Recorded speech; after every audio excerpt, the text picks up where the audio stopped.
Oke guys, welcome back to Crypto Indonesia bersama gue Toshi, di mana kita akan membahas segala sesuatu yang berhubungan dengan cryptocurrencies dan blockchain.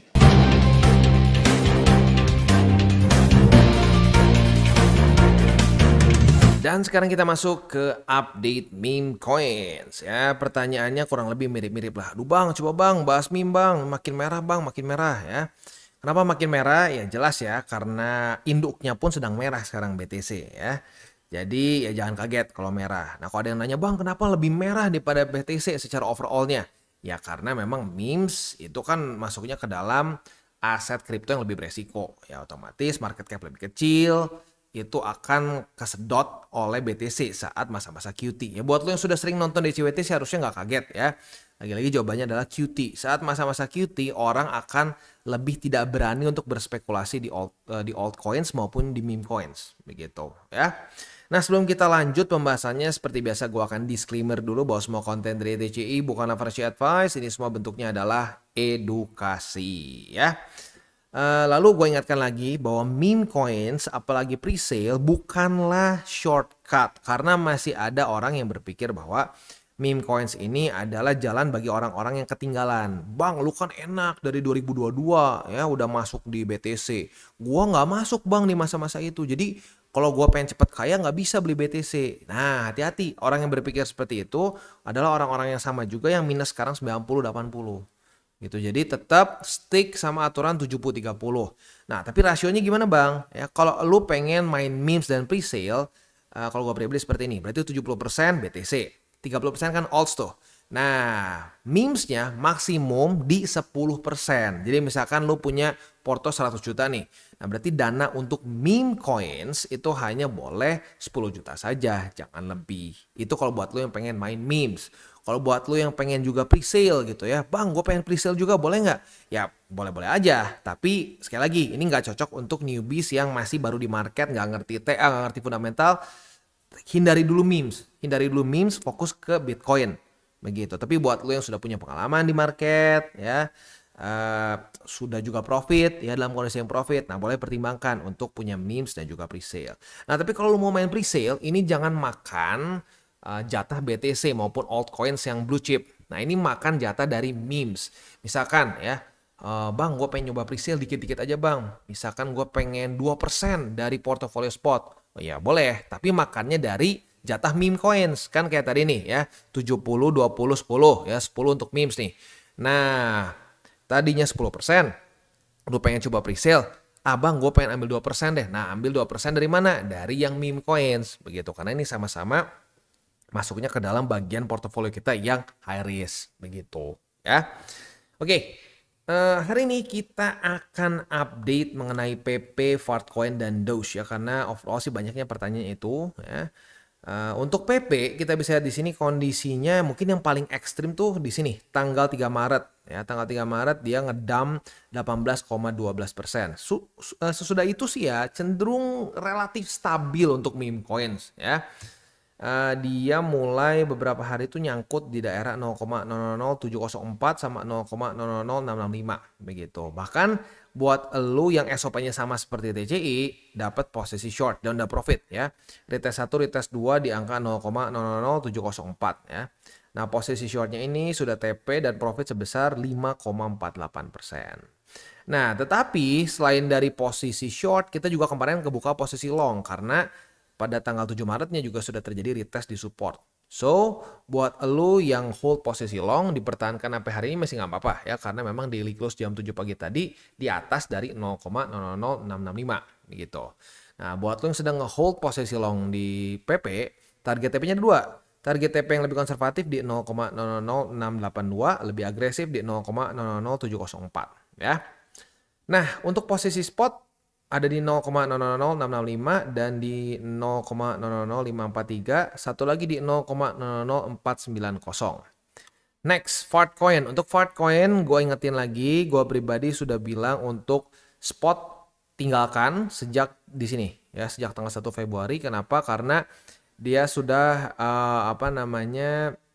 kehabisan struktur begitu ya. Ini salah satu resiko yang ada bagi bukan cuma memes ya, tapi semua koin yang baru masuk ke market. Nah, saat dia kehilangan semua struktur awal dia, ya berarti kan struktur awal di sini nih. Dia listing struktur 1, 2, 3 ya. Nah, ini hilang, udah itu ada potensi bisa catching a falling knife ya, di mana ya dia akan terus membuat lower low, lower high, lower low, lower high, dan terbukti ya ini terjadi lagi. Yang pertama kali kita bahas di TCI yang dapat juga fenomena similar seperti ini adalah Manta ya. Manta itu dulu kena juga satu fenomena psikologis yang sama, yaitu catching a falling knife ya. Dimana dia itu kehilangan struktur. Percis nih, lihat ya. Dia kan listing nih. Listing, boom, ngepam gila-gilaan di Binance ya. Nah, di sini ada beberapa struktur awal. Saat dia jebol di sini, TCI juga sudah bilang ya waktu di April. Oke, jangan akumulasi lagi spot karena sudah jebol. Kalau sudah jebol seperti ini, resikonya besar. Ya, seperti yang kita bilang tadi, bisa catching a falling knife dan ya kerasanya begitu kan? Like trying to catch a falling knife. Begitu dia drop lagi, drop lagi, drop lagi, dan drop lagi ya. Nah, jadi ya sekali lagi untuk Fartcoin sih gue udah bahas jangan akumulasi spot begitu karena sedang mengalami hal yang mirip seperti Manta di April tahun lalu begitu ya. Tapi kalau untuk posisi futures boleh-boleh aja ya. Kayak di sini udah ada beberapa struktur ya karena udah lumayan lama kita nggak bahas. Jadi ya ini udah beberapa struktur support dan resisten sebenarnya ya. Ya support yang mungkin sekarang paling sering di-retest ini mungkin ya.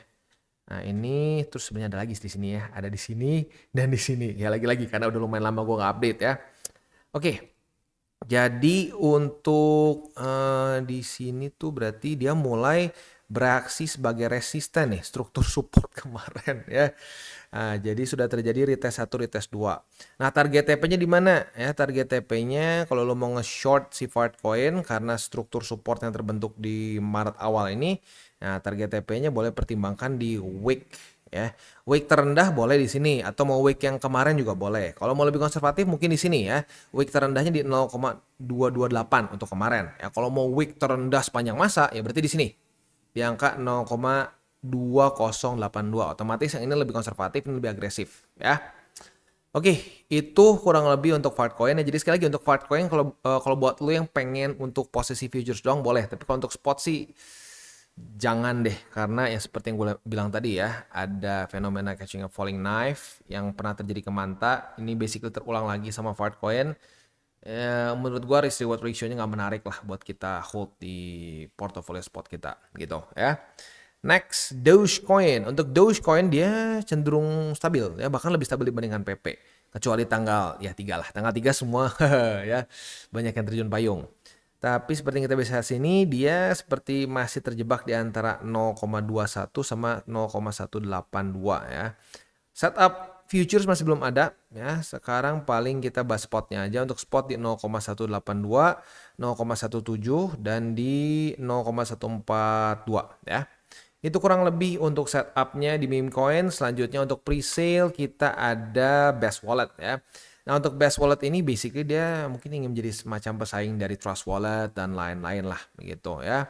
Nah untuk di sini kalau kita ngomong secara fundamentalnya sih ya nggak terlalu berbeda jauh dibandingkan dengan ya jadi ke Trust Wallet dan lain-lain lah.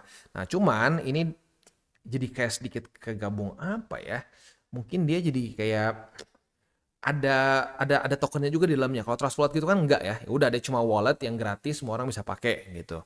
Kayak MetaMask juga seperti itu. Dia nggak ada tokennya. Di sini dia ada pre-sale-nya.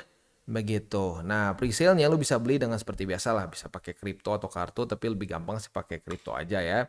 Mau pakai apa, pembeliannya ya terserah, bisa macam-macam. Mau pakai si Best Wallet-nya langsung pun bisa. Tapi ya kalau gua sih pakai MetaMask aja lah biar gampang ya. Tinggal seperti biasa kalau buat lo yang tertarik untuk si pre-sale-nya ya tinggal lo unlock and then ya lo tinggal konekin and then beli. Begitu belinya mau pakai apa? Ethereum bisa, BNB bisa dan pakai hal-hal lain juga bisa ya. Tapi kalau bisa sih pakai ini aja lah ya BNB Chain terus mungkin pakai Tether lah itu lebih gampang sih biasanya ya. Biar apa? Biar lo ingat lo beli berapa gitu ya. Nah, sisanya apa yang membuat ini berbeda mungkin. Kalau kita lihat di sini yang pertama adalah dia punya akses yang inilah mungkin ke project-project baru lah itu menurut dia ya. Tapi ya kalau kita lihat di sini kan berarti walletnya masih baru. Nah kita nggak tahu ekosistem dia udah sebesar sama MetaMask atau Trust Wallet belum. Kemungkinan besar belum. Ya jadi ini relatif ya. In theory akan ada banyak akses ke project baru, tapi dia pun baru mulai, jadi ya mungkin masih belum banyak juga akses sebenarnya ya. Lalu fee lebih murah dibandingkan dengan yang lain-lain ya. Lalu juga di sini ada imbalance staking yang cukup tinggi, dan di sini mereka tata kelola komunitas mungkin inilah ya, kayak semacam kayak DAO lah begitu, di mana yang pegang si tokennya akan bisa bisa voting ini kedepannya mau dibawa kemana begitu ya. Ya sebenarnya kalau kita lihat ini cukup cukup unik juga. Jadi wallet ya, seperti Trust Wallet, seperti MetaMask, tapi ada token dari mereka sendiri begitu ya. Ya konsepnya sih sebenarnya kalau mau dibilang baru enggak juga ya. Wallet udah ada dari kapan ya. Ini hot wallet kasarnya ya. Dan di sini mungkin perbedaan yang perbedaan paling kontras dibandingkan dengan Trust Wallet dan MetaMask adalah dia kan kalau si Trust Wallet, MetaMask itu cuma purely hot wallet. Nah di sini dia ada juga rencananya tuh mau bikin DEX begitu, namanya Best DEX begitu.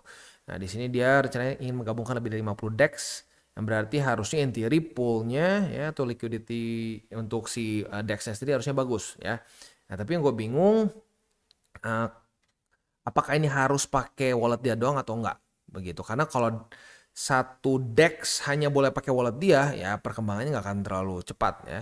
Ya tapi apapun itu kalau gue sih ngeliatnya gini ya, ini benar dia tuh ada utility-nya. Ya intinya ada utility-nya, ini akan menjadi hot wallet dan lain-lain. Nah tapi apakah ini bisa mengalahkan popularitas dari MetaMask, lalu Trust Wallet dan lain-lain? Nah itu kita nggak pernah tahu ya. Nah di sini kalau kita lihat dia ada ya tentunya pasti ada ininya lah ya, ada hooknya dibandingkan dengan pesaing-pesaingnya ya. Seperti di sini dia akan ada airdrop khusus begitu, lalu juga ada launchpad dan lain-lain. Nah tapi at the end of the day kalau sampai kita mau berpikirnya panjang mengenai project yang ngomongin utility seperti di sini gitu ya, ya harus ngomongin soal adopsi. Nah adopsinya banyak atau enggak, we'll never know. Nah kalau gue pribadi sih lebih ngelihat kayak gini aja deh ya, ini gue tetap lihatnya sebagai suatu pre-sale aja dulu at first begitu ya. Tapi ini adalah bisa dibilang satu pre-sale yang adalah utility-nya begitu, karena cukup banyak pre-sale yang tidak ada utility sama sekali. Jadi gue cuma manfaatkan untuk ya udah momentumnya tuh bukan momentum tapi timingnya tuh cuma ya udah short term beres dia listing TP begitu. Nah tapi di sini lebih ada fundamentalnya. Jadi kalau lo mungkin tertarik buat wah lumayan nih bang, jangan-jangan ada yang adopsi, nah gue mau hold sedikit ya bisa begitu. Tapi tetap untuk pre-sale mau apapun itu rasanya, flavornya, wah mau dibilangnya bisa begini begitu, tetap saat dia listing kalau gue pribadi menyarankan untuk lu TP dulu modal gitu. Jadi misalkan nih ya, misalkan dia sudah listing, misalkan dia naik 500%, misal contoh aja ya. Nah berarti kan lu udah berapa X tuh. Nah itu modalnya TP dulu, modalnya TP ya, udah gitu sisanya hasil profitnya lu pikir sendiri mau diapain. Ya tiap orang bisa beda-beda. Nah biasanya itu tergantung dengan si utility-nya. Kalau utility-nya menarik ya dan lu misalkan ngelihat ini ada potensinya ya lu bisa lebih hold aja begitu. Tapi kalau misalkan lu ngerasa nggak ada bang, menurut gua kayaknya nggak akan terlalu banyak yang pakai, nah ya udah lu TP aja semua begitu. Tapi intinya apa? Yang wajib itu kalau dia sudah listing TP modal supaya apa? Supaya bisa diputerin lagi ke pre-sale selanjutnya. At least itu cara gua. Ya kalau cara orang lain mau nunggu cacing-cacing naga-naga ya terserah ya, tapi kalau gua seperti itu. Yang penting sebelum lu memutuskan apapun harus balik lagi ke mindset awalnya. Pikirin lu resiko instead of profit gitu ya. Nah, selain itu juga si Best Wallet ini sudah diaudit ya oleh CoinSalt, dan ya beberapa cara klasik buat buat ngerakpo udah nggak bisa dilakukan, seperti owner nggak bisa nge-mint, nggak bisa nge-blacklist, nggak bisa honeypot, nggak bisa juga set fee yang aneh-aneh ya, dan juga tradingnya juga tidak bisa tiba-tiba dimatikan begitu sama dia ya. Overall di sini sih ya lagi-lagi kalau cara-cara klasiknya udah nggak bisa dilakuin, tapi bukan berarti ini adalah jaminan bahwa dia pasti nge-pump. Nggak ada yang seperti itu ya. Jadi audit itu tujuannya adalah untuk memastikan tidak ada coding yang salah dan tidak ada ya kesan ditutup-tutupi gitu. Karena di cycle sebelumnya kan banyak tuh orang bikin project ya nggak diaudit, orang disuruh percaya aja, ternyata tiba-tiba semua whales-nya di blacklist, nggak bisa ngejual ya. Lalu juga kena honeypot ya, dan banyak lagi. Tiba-tiba bahkan yang lebih gilanya apa? Kadang-kadang kalau zaman dulu tuh tradingnya di disable aja. Jadi semua nggak bisa trade, cuma dia aja yang bisa trade gitu. Ya. Nah, jadi apa namanya ya cara-cara klasiknya nggak bisa dilakukan, tapi bukan berarti ini jaminan bahwa dia pasti akan ngepump ya. Jadi jangan sampai berpikir seperti itu karena masih ada loh ya. Ini bawaan dari cycle kemarin nih. Kalau sudah diaudit artinya pasti ngepump, nggak ya, salah gitu ya. Oke, selanjutnya kita akan coba lihat dulu untuk si ininya ya. Roadmap kan udah tadi, di sini nggak ada penjelasan ininya ya. Di sini dia nggak ada tokenomics-nya ya. Oke, nah itu juga mungkin salah satu yang harus dipertimbangkan ya. Nah, buat lo mungkin ngerasa bahwa bang, bisa nggak bang cara lain ya yang lebih gampang lagi dan mungkin lebih gratis lah, atau kalau sampai ada biaya lebih kecil lah. Nah, lu mungkin boleh pertimbangkan juga untuk si airdropnya ini ya. Karena ya kalau airdrop sih biasanya bisa gratis begitu. Jadi buat lo yang tertarik ya tinggal ikut aja di sini ya. Ada caranya ya. Ya kayak lu berburu airdrop aja in general ya.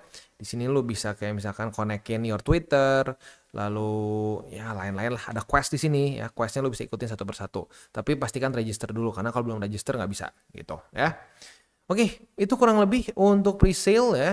Dan sebelum kita tutup untuk pembahasan memes kita pada hari ini, gue ingatkan lagi ya, jauhilah cara berpikir gue kalau mau cepet kaya nggak bisa dengan cara BTC. Bisa. Justru malah secara statistik menunjukkan bahwa jauh lebih gampang untuk kita kaya menggunakan BTC. Tapi permasalahannya waktunya nggak bentar. Nah, meme coins ini seringkali dipakai oleh para ya dukun, oleh para apa mungkin influencer gitu ya, untuk memberikan satu fata morgana bahwa kita bisa cepat kaya dalam waktu yang super singkat, seminggu, sebulan gitu. Ngapain nunggu lama-lama BTC satu cycle ya. Ini gua beli langsung kaya begitu. Ya faktanya banyak yang dilupakan, banyak juga yang beli malah jadi miskin begitu. Ya jadi kita boleh punya meme coins, itu boleh nggak masalah. Gue pribadi pun di cycle ini udah untung ribuan persen ya. Tetapi ya kita harus sadar bahwa meme coins itu berbeda dibandingkan dengan BTC begitu, dan tentunya ya rasionya dengan BTC harus sangat berbeda. BTC harus tetap menjadi fondasi dari portofolio kita. Nah, saat kita sudah menjadikan BTC sebagai fondasi, kalau sampai ternyata ada beberapa memes yang kita pilih dan gagal, ya sudah nggak apa-apa, masih ketahan oleh BTC begitu. Nah itu kenapa gue sampai berbusa ngomong rasio 70-30 itu sangat penting begitu ya. Karena kalau udah punya 70-30, lo bisa dengan tenang juga ya beli memes begitu. Tapi ya sekali lagi dengan ini ya, dengan mindset yang tepat. Karena di cycle kemarin tuh adalah beberapa gitu ya komunitas meme coins yang terlalu gila begitu ya, udah dikasih data tim devnya Rakpool pun mereka nggak percaya, terus beli belum Rakpool tapi ketahuan mau Rakpool, ada tercatat di blockchain begitu ya, sudah ada buktinya, mereka masih mau tutup mata. Nah kalau udah kayak gitu kan bahaya ya. Jadi sekali lagi kita harus bisa memfilter ya informasi. Ya, kita tuh nggak bisa cuma percaya aja kata si A ngomong begini, kata si B ngomong seperti itu. Nggak bisa seperti itu ya. Kita harus punya mindset yang tepat dulu di market. Karena kalau nggak tepat mindsetnya, kita akan menjadi sasaran empuk bagi para ya dukun begitu ya. Oke, kita tutup dengan 3 golden rules. Jangan pakai uang panas, jangan over leverage, berpikirlah jangka panjang. Dan yang terakhir seperti biasa kita ingatkan lagi, salam tabur tuai. Apa yang lo tabur akan lo tuai, jadi taburlah sebanyak mungkin hal baik. Dan buat kalian yang belum nonton DCWT atau Daily Charting with Toshi, bisa klik di sini, di mana kita akan daily chart your favorite cryptocurrencies. Dan buat lo yang belum mengerti juga mungkin mengenai chart, candles, dan hal-hal lain, bisa juga klik di sini ada tutorials with Toshi. Dan buat lo yang pengen mendukung TCI, salah satunya bisa menggunakan link reflektor di bawah. Dan jangan lupa juga untuk join Telegram group, di mana kita bisa ngobrol-ngobrol santai mengenai dunia cryptocurrency secara 2 arah.